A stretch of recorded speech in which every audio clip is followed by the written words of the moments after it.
उठाइए। Hello hello. आ रहे हैं क्या सर? हाँ, मैं 12 को जगदलपुर पहुंचूंगा। मैं ऐसे करता हूँ ना, अभी ड्राइव कर रहा हूँ, मैं आपको भद्राचलम पहुंच के फोन करता हूँ 1-8 घंटे में, है ना?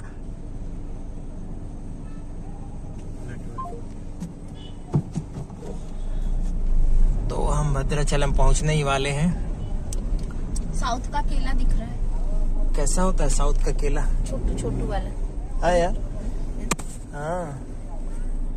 ओ, पहली बार दिखा ना? हाँ, जबकि हम एक बार कितने और दिखा था, पर हम लोग ड्राइव कर रहे थे तो मैंने नहीं दिखाया। वो है छोटा छोटा सा केला दिख रहा है। जबकि हम लोग कितना किलोमीटर साउथ में चले हैं, मतलब तेलंगाना में। सुबह से जो निकले हैं कालेश्वरम से, फिर महाराष्ट्र घुसे, फिर छत्तीसगढ़ घुसे, और उसके बाद फिर से वारंगल, ये अपने ये थोड़ा सा बड़ा सिटी लग रहा है। तेलंगाना में आ गए। और तेलंगाना आते आते गोदावरी जी के किनारे किनारे हम लोग पहले जाने वाले थे पर्णशाला, लेकिन पर्णशाला वाला रोड सीधे खराब था, तो हम लोग वारंगल रोड से आ गए गोदावरी जी पार करके। तो दोस्तों नमस्कार, इस नए वीडियो में फिर से एक बार स्वागत है।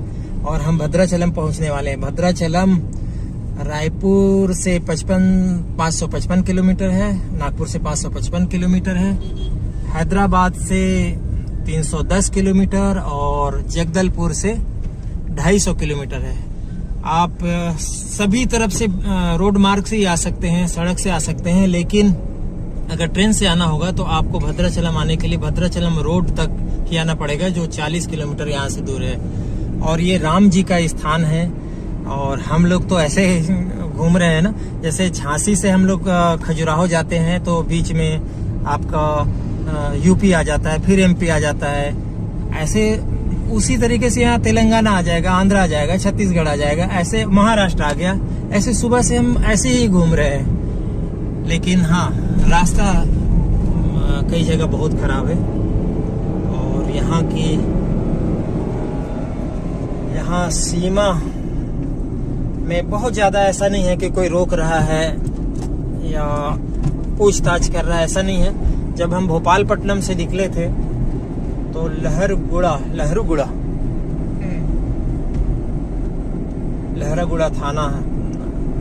थाना था, तो वहाँ पर एंट्री जरूर हुई कि कौन हो, कहाँ जा रहे हो। वहाँ सीआरपीएफ के जो जवान थे उन्होंने पूछताछ की। और तो अभी क्योंकि यहाँ यही गोदावरी है, गोदावरी जी आने वाली है, फिर से हम गोदावरी पार करेंगे और भद्राचलम कर जाएंगे और वहाँ से आंध्र प्रदेश हो जाएगा। तो सामने जो है वो बैलाडीला वाला पहाड़ है। भले हम तेलंगाना में है या हैदराबाद में, आंध्र प्रदेश में है, लेकिन सामने तेलंगाना वाला पहाड़ है, अपना बैलाडीला वाला पहाड़ है। और उसी के नीचे पूरा जो दक्षिण बस्तर है ना, जगरगुंडा और ये बहुत सारे स्थान पड़ेंगे वहाँ।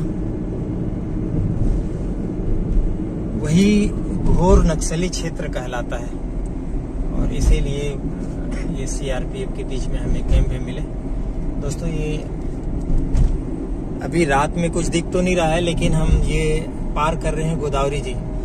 इसका मतलब हम अगर आधे रास्ते में पुल में आ गए तो हम तेलंगाना पार कर लिए, अब आ गए आंध्र प्रदेश। तो यहाँ मछली वाला मछंदर जब गोदावरी में जाल फेंकता है ना, तो जाल आंध्र प्रदेश में होता है और खुद तेलंगाना में, और तेलंगाना से फेंकता है तो आंध्र प्रदेश से फेंकता है तो तेलंगाना में उसका जाल होता है। तो ऐसे बीच नदी में राज्य का बंटवारा हुआ है। की मूवी आई थी ना, जिसमें कॉलेज का एक आधा हिस्सा शायद आंध्रा साइड था, आधा तेलंगाना साइड करके। हाँ। बहुत अच्छी मूवी थी वो, मूवी का नाम। तो हम पहुंच रहे हैं राम जी का स्थान। हम किस्मत वाले हैं कि राम वन गमन पथ का एक ये मार्ग है, बहुत बड़ा पुल है ना, पर्णशाला, और उसी का एक स्थान है या सह स्थान है, राम जी का मंदिर है, क्योंकि यहाँ से राम जी का प्रवास हुआ था। तो राम भद्राचलम में भव्य राम जी का मंदिर है वनवासी रूप में। और वहाँ माता धमक्का की एक बहुत रोचक कथा है। आप भी इस वीडियो में बने रहिए दोस्तों। ये आ गए भद्राचलम।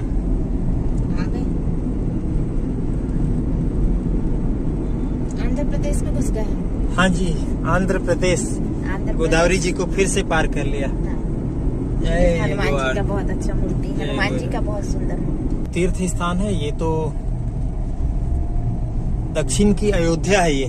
अच्छा, राम जी का बड़ा स्थान है।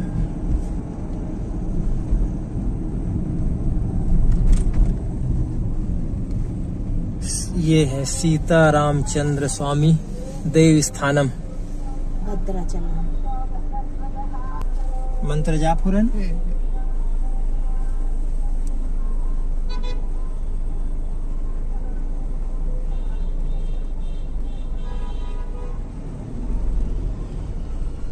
ये पूजा की सामग्री वाला दुकान देखो कैसे बिक रहे हैं। क्या है? पूजन सामग्री का शॉप।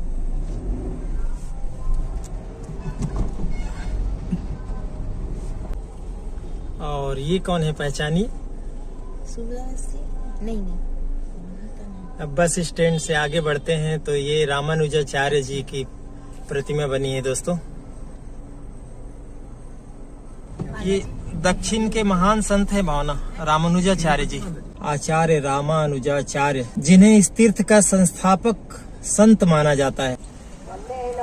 तमिलनाडु में ही जन्मे संत रामानुजाचार्य लगभग 1000 साल पहले उन्होंने धर्म के द्वैतवाद सिद्धांत का प्रतिपादन किया और ईश्वर की भक्ति को मोक्ष का मार्ग बताया।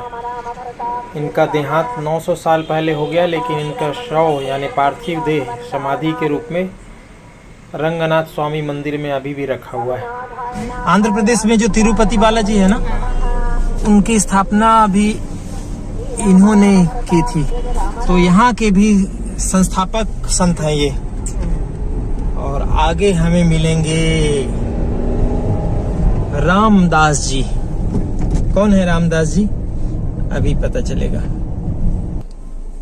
तो हम रामानुजाचार्य की मूर्ति से और आगे बढ़े अगले चौराहे में, तो एक ये मिलेंगे आपको। ये धमक्का माता है, धमक भावना, ये धमक्का माता है।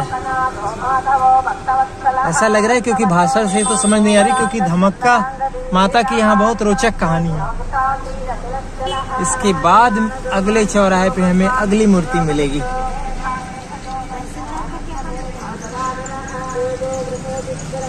भावना, तहसीलदार का काम क्या होता है?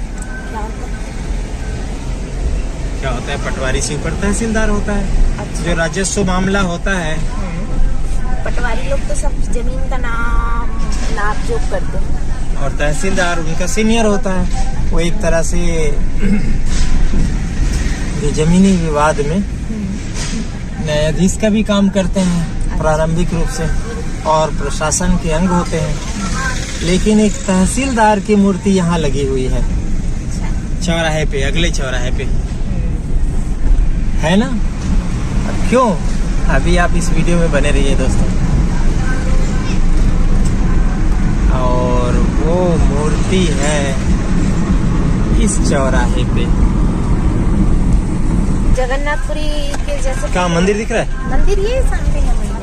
पूरे शहर भर मंत्रोच्चार हो रहा है शायद, है ना? जो स्पीकर लगे होंगे ना उसमें। आसपास ही रुक जाएंगे, है ना? हाँ, इसका मतलब रामदास जी की भी प्रतिमा यहीं कहीं है। अंधेरे में है क्या रामदास जी की प्रतिमा? अंधेरे में है क्या? बिल्कुल मंदिर के बाहर है। ये है तहसीलदार की प्रतिमा। ये तो नारद मुनि जैसे लग रहे हैं। आपको नारद मुनि लग रहे हैं? फेस से तो नहीं दिख रहा है।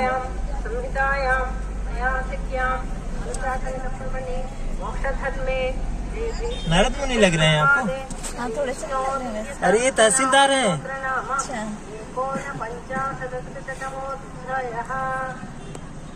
तो बाबा लग रहे हैं क्या? असल में तहसीलदार है। संत रामदास जी की बहुत सुंदर साधु रूप में ये मूर्ति है भावना, जो यहाँ के तहसीलदार थे, साधु रूप में और तहसीलदार, है ना रोचक? यहाँ के भव्य श्री राम मंदिर बनाने का श्रेय 17वीं सदी में गोलकुंडा के सल्तनत के भद्राचलम में तहसीलदार नियुक्त हुए थे। तो ये हैं रामदास जी जो यहाँ के तहसीलदार थे, लेकिन उन्होंने राजकोष के पैसे से यहाँ सल्तनत को बिना बताए भद्राचलम का राम मंदिर बनवा दिया। इसी मंदिर को अच्छा इन्होंने बनाया। इनके आगे की कहानी जरूर जानिएगा, बने रहिए हमारे साथ।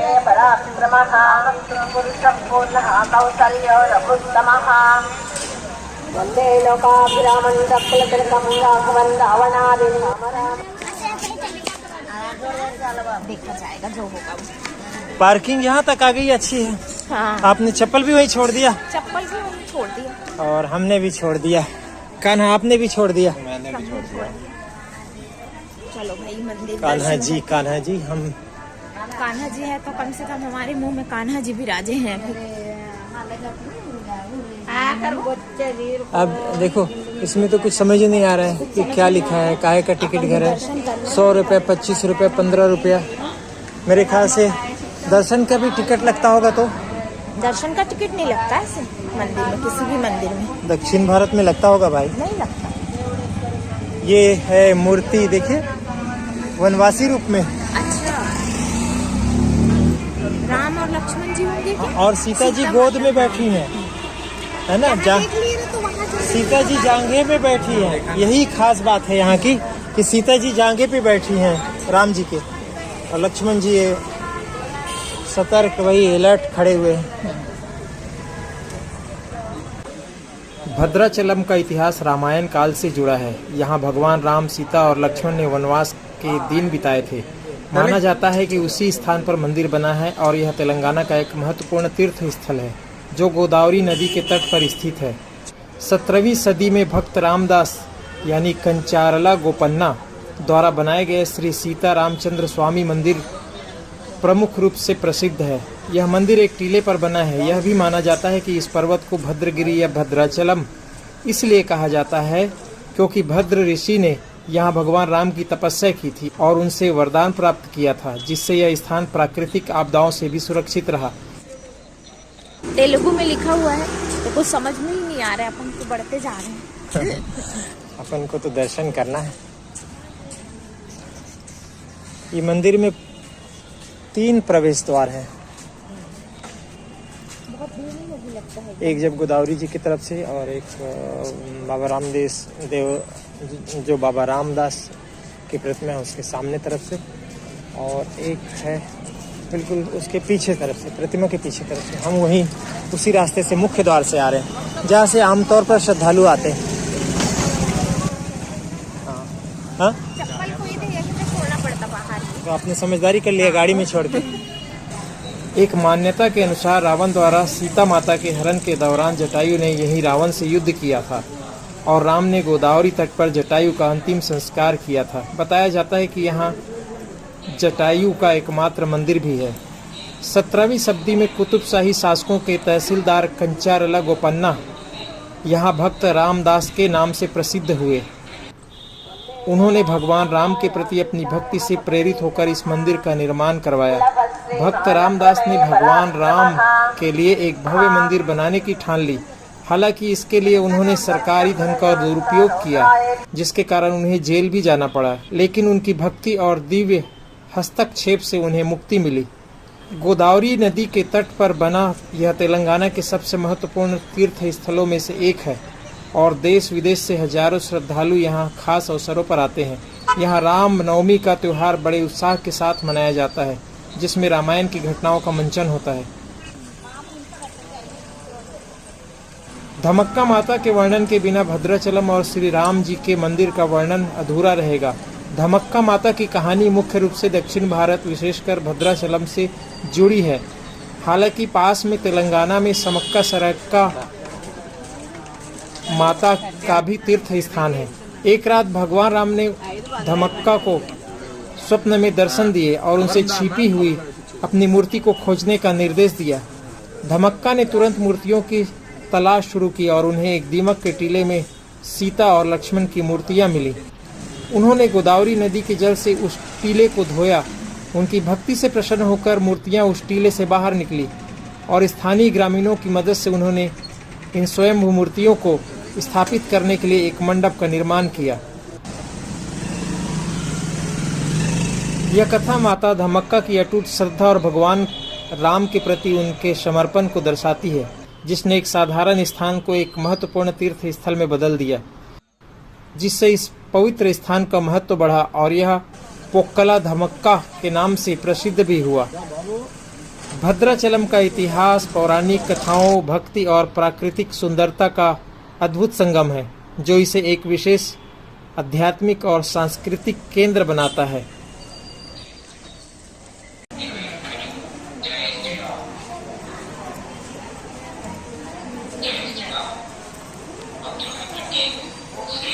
आइए दर्शन करते हैं।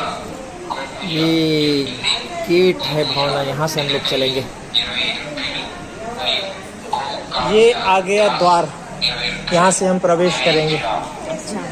ये सभागार है, यहाँ ये सभागार बना है।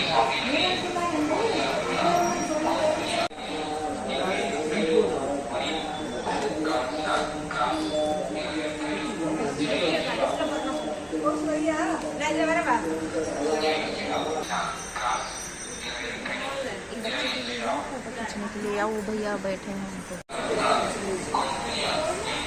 तो दोस्तों यहाँ के बाद से कैमरा अलाउ नहीं है, तो इसलिए हम ये यहाँ जमा करा देंगे, वहाँ बाकायदा रसीद मिलेगी, फिर आपको लौट के बाकी कहानी बताएंगे।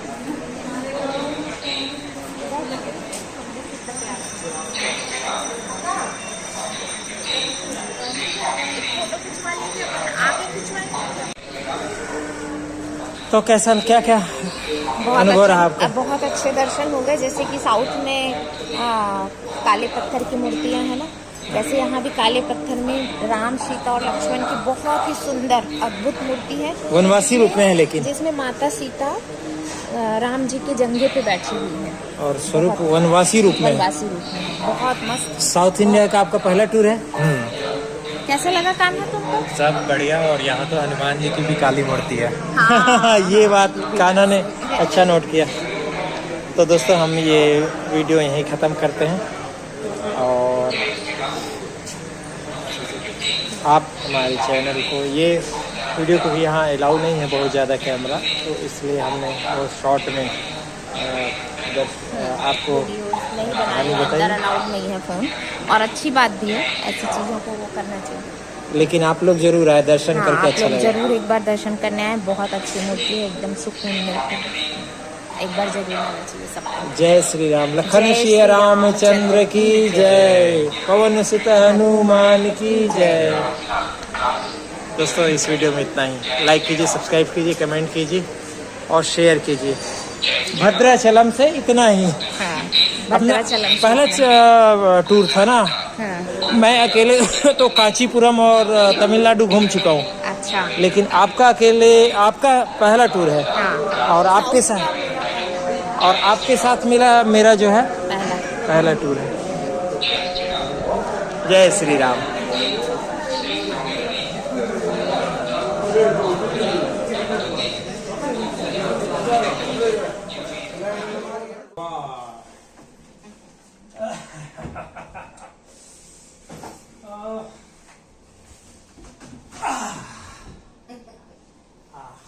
अभी कंफर्म नहीं हुआ जी, आप नहीं आते हैं,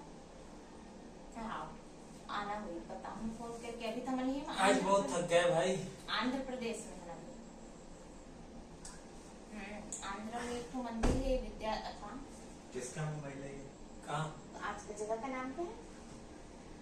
हाँ, भद्राचलम नहीं किया क्या? राम जी का मंदिर है। भद्राचलम दर्शन हो गया, राम, सीता, अब सो रहे हैं, सुबह मिलेंगे।